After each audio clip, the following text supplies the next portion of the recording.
Yo guys, kembali lagi bersama gua Ken Wilboy. Di video kali ini gua akan membahas cara keluar dari lingkaran kemiskinan. Ya, lihat di belakang ini memang cakep.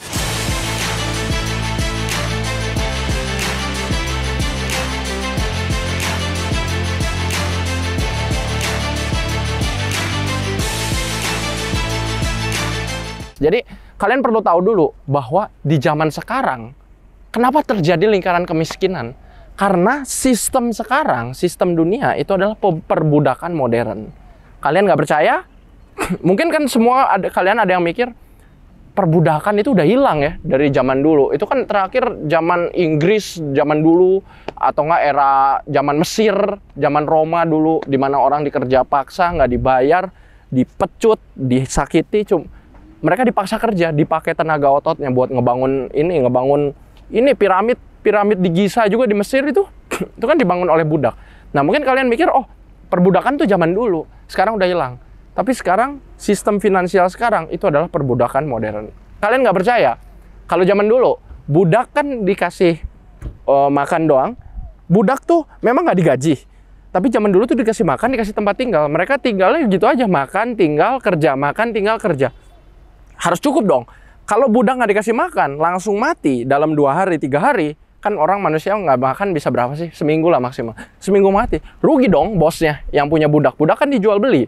Mereka bayar, kalau nggak dikasih makan mati. Rugi dong.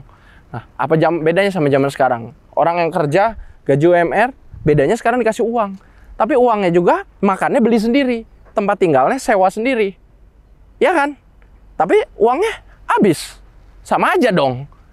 Nah, itu yang disebut perbudakan modern. Ujungnya kerja 10 tahun lagi, 5 tahun lagi, masih di situ-situ aja. Karena apa? Tiap bulan uangnya habis, bahkan bukan habis lagi, kurang. Harus mepet-mepet banget kan semua. Itu kan bukannya sama aja sama perbudakan, cuman versi modern, di mana orang dikasih uang, terus uangnya habis lagi, sama aja kan? Ya itulah. Makanya gua sebut sistem sekarang ini di dunia itu sama dengan perbudakan modern. Mungkin ada yang nggak setuju, yang nggak setuju boleh aja komen. Menurut kalian gimana? Contoh, gua kasih contoh lagi. Ya. Dan kalian juga harus ngerti, nah sebelum gua kasih contoh, kalian juga harus ngerti bahwa dari zaman dulu sampai zaman sekarang, orang kaya sama orang miskin itu yang beda mindset. Kenapa gua bilang gitu? Karena ada teori bahwa kalau uang dibagiin sama rata ke orang di dunia, dalam 5 tahun uang tersebut bakal balik lagi, 90% uang akan dipegang 10% orang, dan 90% orang sisanya hanya megang 10% dari uang yang beredar di pasar, di peredaran. Itu kan bukannya sama seperti sekarang. Perbedaan orang si kaya sama si miskin kan perbedaannya banyak yang bilang, oh sekarang tambah jauh, si kaya tambah kaya, si miskin tambah miskin, atau nggak tambah miskin lah, di sana-sana aja. Itu kan sama aja. Mau dibagiin rata juga sama aja. Kenapa bisa terjadi seperti itu? Karena itu beda ilmu. Bahkan kalau gua kasih contoh nih, balik sekarang baru masuk ke contoh di Amerika Serikat. Jangan di Indo lah, kalau di Indo bahaya. Kita omong contoh di Amerika. Di Amerika ada yang namanya stimulus package. Ya, dulu waktu Covid lah, awal 2020 sampai 2022. Di total stimulus package itu per orangnya, per warga negara Amerika Serikat itu bisa dapat 2.000 US dollar. Kalau dirupiahkan sekarang sekitar 30 juta rupiah. Tapi apa yang terjadi? Kemanapun kalian belanja, kemanapun kalian habiskan uangnya, ujung-ujungnya yang paling untung siapa? Si kaya tambah kaya. Nah, terbukti stimulus package tersebut banyak orang pakai buat apa nih 2.000 dolar tersebut? Pakai buat beli saham. Contoh saham Amazon, waktu pandemi malah naik harga sahamnya 30%. Padahal pandemi bisnis yang lain hancur, saham Amazon tambah kaya. Pemilik Amazon Jeff Bezos waktu pandemi malah tambah kaya. Gimana tuh orang kaya terkaya di dunia tambah kaya? Padahal orang lain semua sengsara. Karena pemerintah bagi-bagi uangnya dipakai buat beli saham. Yang kaya siapa? Yang pemilik sahamnya. Tapi apakah kita bisa menghindari itu semua? Nggak bisa dalam waktu cepat. Bisa dalam jangka panjang, tapi dalam waktu cepat nggak bisa. Karena kalian lihat ya, kemanapun kalian lihat, kalian makan, kalian tinggal. Yang kaya siapa? Orang-orang yang di atas. Coba kalian makan ya. Yang kaya siapa? Yang punya restoran, yang punya warteg. Ya nggak usah restoran gede-gede, yang kecil aja, yang punya warungnya kan dia yang dapat duit. Padahal kalian makan ya karena butuh. Nah itu kepepet. Jadi kalian punya uang, ujung-ujungnya uang tuh lari lagi ke atas, ke atas, ke atas. Yang di atas, paling atas itu dapat paling banyak. Nah, itulah kenapa orang-orang di atas, mereka nggak mau orang-orang di bawahnya jadi pada pintar, akhirnya mereka jadi saingan. Nggak mau. Ya, orang-orang di atas itu, elit global, kalau orang sebut elit global, para elit, itu nggak mau orang-orang jadi pada pintar, jadi naik level. Nggak mau. Jadi, mereka bilang sekolah bisa bikin naik level. Itu menurut gua one of the greatest scam. Salah satu penipuan terbesar dalam sejarah. Kenapa gua bisa bilang gitu? Ya udah, orang didoktrin nih dari kecil. Oh, harus sekolah, harus kuliah, harus gini gitu. Tapi yang diajarkan dalam kuliah apa? Ujung-ujungnya buat cari kerja lagi. Kerja, siapa yang kaya? Bosnya. Jadi, apakah sekolah bisa bikin kaya? Kalau hanya mengandalkan ilmu dari sekolah, dari kuliah, nggak bisa. Karena sistem itu didesain sama si kaya untuk menjerat bahwa mindsetnya orang jadi stuck di situ. Mungkin ini banyak yang nggak setuju sama gue, boleh komen deh. Boleh komen, ya. Menurut kalian gimana? Makanya yang harus dilakukan adalah kalian mencari ilmu yang nggak diajarkan di sekolah. Ya, apa sih yang membuat orang kaya tambah kaya? Apa sih rahasianya? Apa sih? Itu ya guys. Nah, gua kasih tahu sekarang. Tapi kalian mungkin ada yang mikir, tapi Bang, Ken Wilboy, lu sendiri terlahir dari keluarga kaya, lu sendiri bisa gini, nih di belakang mobil ini punya gua. Sekarang gue umur 21, gue beli ini cash. Bukan mau sombong ya, tapi buat motivasi aja. Gue nggak sama sekali nggak dimodalin sama orang tua. Keluarga gue dari keluarga biasa-biasa kok. Mau gue pernah ngerasain, bahkan dagang kaki lima pun pernah jualan kaki lima. Gue ngerintis, kenapa gue bisa umur 21 sampai di titik ini sekarang? Karena gue mulai lebih awal. Umur 16 gue udah cari duit serius. Dari umur 14 gue udah cari duit, mulai bener-bener fokusnya umur 16. Dagang kaki lima pernah. Jadi sales MLM tuh, dimaki-maki orang semua. Pernah. Jadi nelpon-nelponin orang, ngehubung-hubungin cuman buat dimaki-maki. Pernah. Semua udah gue coba. Sampai akhirnya gue sekarang bisa di industri forex, itu bukan semena-mena langsung sana. Gue udah nyoba segala macam. Buka agensi, pernah. Dagang baju, sepatu, jam tangan, dagang makanan juga. Pernah. Semua pernah. Ya. Yang harusnya kalian lakukan, jangan ngurusin faktor eksternal. Wah, si ini terlahir kaya, ini kelihatannya aja, lu nggak tahu dibaliknya gimana. Lagian kalau dia terlahir kaya, ya itu faktor eksternal. Ya lu harus terima bahwa lu sekarang terlahir di sana. Urusin faktor internal, faktor yang bisa kalian atur, yaitu otak kalian sendiri. Otak bisa diisi. Ada pepatah, bukan pepatah lagi, ini real. Dengan ilmu yang tepat, yang seseorang tadinya miskin bisa jadi kaya. Tapi dengan ilmu yang nggak tepat, ilmu nggak cukup. Orang yang udah kaya sekalipun, makanya banyak kan anak-anak orang kaya cuma bisanya foya-foya, apa nggak bisa kerja. Itu lama-lama duitnya habis. Nggak bisa ngelola. Kebanyakan, terbukti kok, orang dikasih duit nggak bisa ngelola habis. Terbukti, di Amerika stimulus package yang tadi gue cerita, semua orang dikasih kok $2.000. Tapi ujung-ujungnya apa? Si kaya tambah kaya. Ya karena ilmunya beda. Itu. Nah, gua kasih tahu sekarang. Jadi Bang, ada yang nanya, jadi harus gimana nih? Oke, gua kasih tahu. Kalian harus pahami nih. Ada 3 cara menghasilkan uang. Ya. Cara pertama ini, cara di dunia hanya ada 3 ini. Cara pertama adalah dengan menukarkan waktu dengan uang. Itu kerja. Paling simpel lah. Mau kerja apapun, ABC, mau jadi profesi ABC semua. Mau dari pilot sampai jadi waiter di kafe. Ya itu sama, semua menukarkan waktu dengan uang. Nah, menukarkan, kalau kalian lagi di posisi ini, menukarkan waktu dengan uang, kalian bisa improve dengan meningkatkan value kalian. Nilai kalian bertambah, akhirnya gaji kalian tambah besar. Ya, paham nggak? Makanya seorang manajer gajinya beda dong sama misalnya di kafe. Manajernya gajinya beda dong sama pelayannya. Masa sama? Karena ilmunya beda.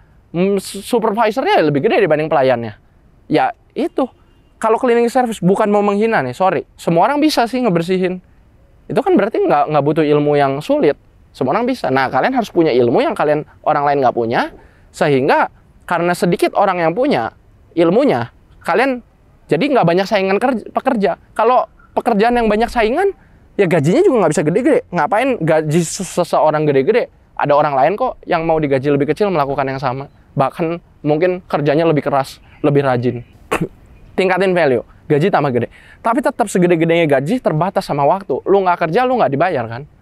Misalnya gaji, orang ada yang gede-gede itu. Di perusahaan Big Four consulting firm, atau di perusahaan Google apa gitulah, perusahaan teknologi Amerika, Google, Facebook, memang gajinya gede, tapi terbatas. Dia nggak kerja, dia nggak dapat uang. Waktu kita hanya punya 24 jam, semua terbatas. Makanya kalau mau dapat uang lebih banyak, kalian harus upgrade. Nggak bisa hanya menukarkan waktu dengan uang. Mungkin awalnya bisa cari dulu pengalaman di sana.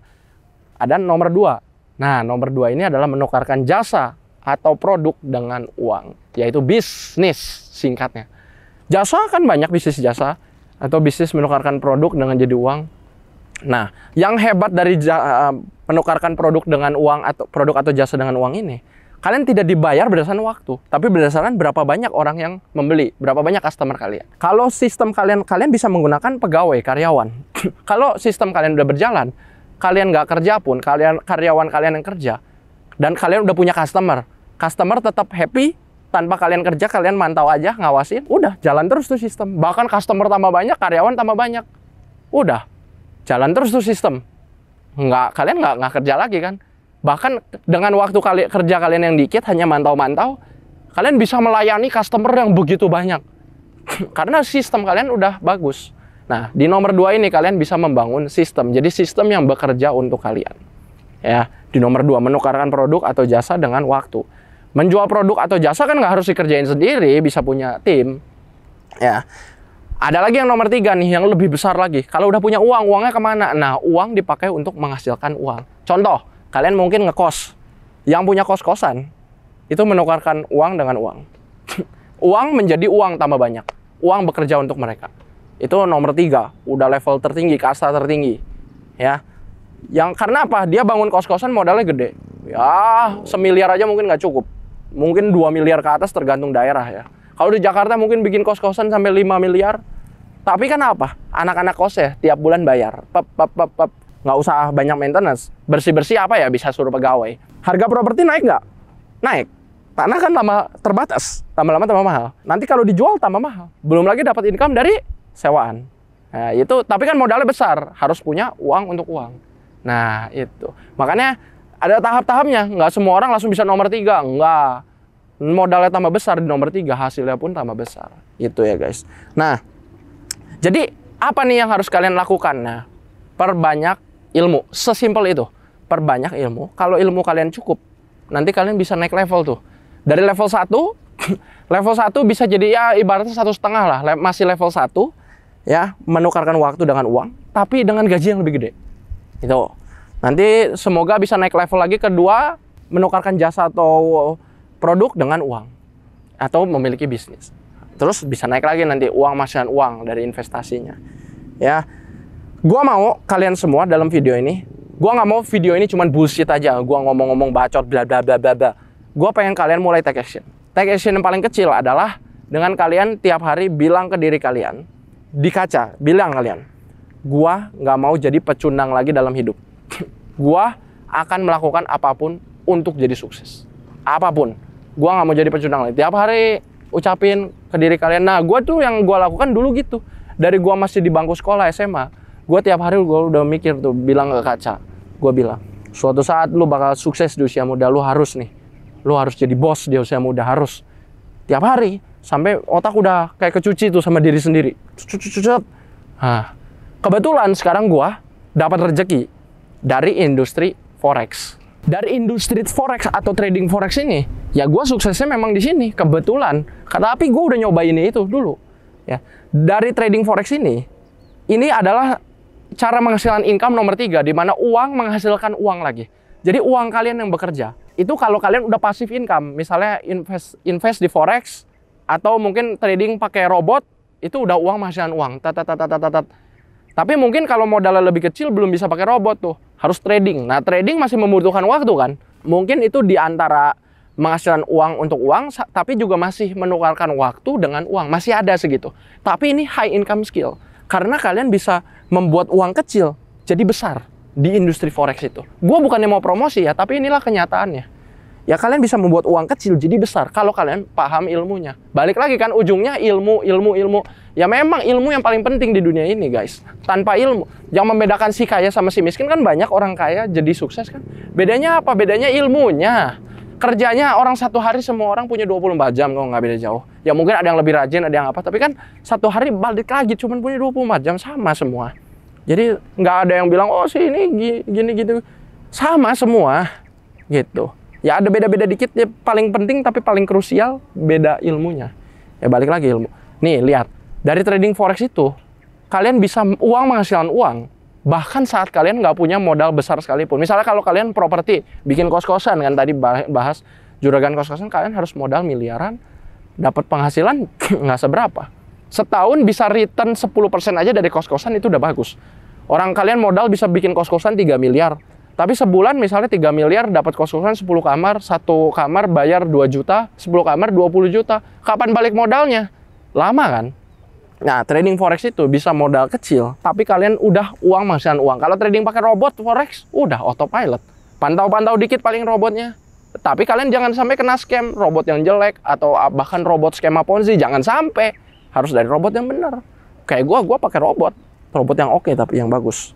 Ya, robotnya KFX. Nah, nih lihat lagi. Gua sekarang lagi kembali ke HP. Gue sekarang lagi trading forex nih. Sekarang aja lagi profit sekitar 2.500 US dollar. 2.500, 2.600 US dollar. Ini dari HP doang. Uang masihan uang. Memang ada yang bilang, oh di HP gue rekeningnya gede tuh saldonya 16.000. Tapi kan tetap aja profit 2.000 itu gede sekali. Ya, ini profit hari ini loh. Dari trading forex. Tapi kalau kalian nggak paham caranya, ini high risk. Tapi high return juga. Makanya harus balik lagi ilmu.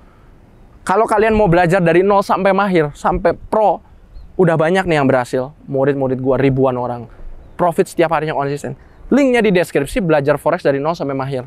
Dan juga dapat signal lebih penting setiap hari. Tinggal ikutin signal, kalian bisa profit terus. Ya, jadi nggak usah banyak pikir. Tapi gua saranin kalian tetap belajar caranya. Karena signal juga nggak ada yang akurasi 100%. Nggak ada. Ya, tetap walaupun pakai signal, kalian butuh sedikit ilmu untuk ngatur mungkin risk-reward rasionya. Signal nggak ada yang 100% kok. Cuman yang itu tuh yang di atas. Tuhan yang bisa akurasi 100%. Kita manusia biasa kok. Ya, tapi akurasi signal KFX itu bagus. Oke punya. Karena kita dari yang analisa itu analis dan mentor-mentor berpengalaman. Ya, jangan lupa untuk like, subscribe, dan klik lonceng. Thank you semua udah nonton, dan salam cuan.